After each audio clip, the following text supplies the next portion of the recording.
for my video for cultural differences, my location is Norway and the topic is food. So I start my presentation with breakfast, which is the first meal of the day, and we start in the United States. The United States has a large variety of different breakfast foods. A lot of ours are actually sweet and pretty unhealthy for you.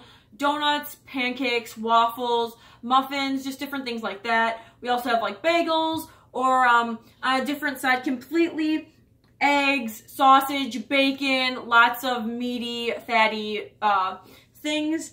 And then while you look at Norway, their breakfast is a little bit more bland and basic than ours, and a lot more healthy. So theirs consists of a lot of bread, and while you might think that's pretty unhealthy, their bread is usually a whole wheat, and it's made in a bakery fresh, unlike ours, which is more processed.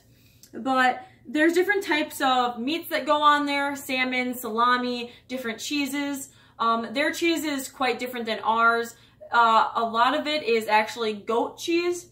Ours is obviously just mostly produced by dairy cattle, but they tend to think that their milk is quite better than ours, coming from the goat. Whether that's not or true, it's just different than the United States. They also have hard-boiled eggs and porridge or different cereals, just things made from wheat in general. They tend to think that sweet things for breakfast is a little bit strange. It's just kind of out of the odd. That's more of a dessert thing for them. But, you know, for us in the United States, it just kind of seems as the norm. Moving on is lunch in the United States. We have large portions again compared to Norway.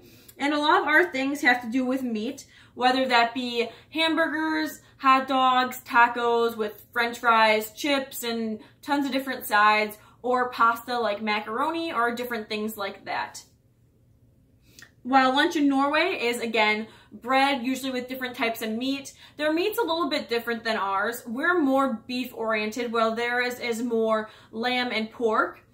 And different meats consist of reindeer, roe deer, just different things that are, you know, found in Norway, which aren't really found here at all. So that's why it would be different, just because of their location.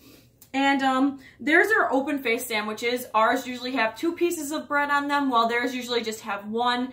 And they pack them for lunch. And they usually don't use ice packs, actually. Well, here in the US, usually we would think when you're packing a lunch, you'd use an ice pack. But there, you know, the temperature is quite cold, so maybe that's why they don't feel the need for it. But also maybe that was just how they were raised to do it. But just a little bit different than the United States for lunch. The breakfast and lunch both consist of bread and usually are both cold. Well, we move on to supper, or dinner in the United States. We again have large portions, a lot of carbs and cheese, as you can see. Pizza, different pastas like spaghetti, lasagna, just different things like that. And then in Norway, we have just kind of more basic but hearty foods. Lamb, mutton, potatoes, cod. They're very seafood oriented. Usually someone in Norway has seafood at least once a week, but that makes sense for their location and having fresh seafood throughout the day. And their dinner is usually warm. That's usually their only warm meal of the day. While we might have warm meals literally throughout the whole day, usually breakfast and lunch is cold for them and dinner is warm. Then we move on to snacks, and snacks in the US usually are pretty unhealthy and just kind of not actually for filling our hunger sensation, but usually more out of boredom, it seems.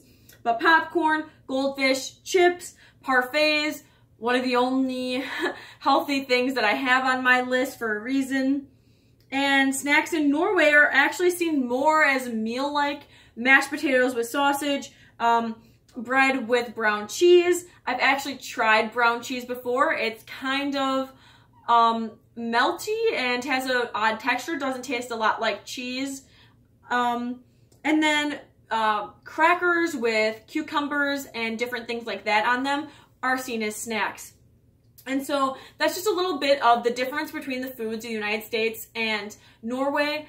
And I just want to bring in the oral interpersonal communication aspect of the video and talk about logos. And so the culture is a collective story, and so some of the reasons Norway, their food might be a little bit different than the United States is because of back in the day, farming and fishermen, that was their way of life.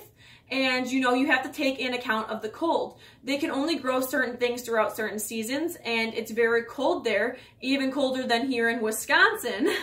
And so you have to think about what they can grow as an individual, and you know, farming leads to certain produce that is made. And fishermen, that's going to make them have a lot of seafood in their diet, while some of us that are inland, like Wisconsin and Illinois and things like that, we're not going to have that really nice ocean fresh food like Norway would have. And then as we move on to the ethos, you see the world through your own references. And so we have tons of fast food restaurants here, and you know, you can basically go a couple of blocks and see a fast food restaurant. In Norway, that's not the case at all. They're really used to a natural and fresh selection of food, and so I think part of the reason that is because that's just how their country was made and established, with farming and fishermen, and they don't want preservatives like we have in the United States. And so that's just a different perspective that Norway has compared to the United States and how their standards are. And so when thinking of the dietitian needs of Norwegians versus people in the United States, you need to think of different things like that and why their civilization has changed in the food culture compared to ours. The end.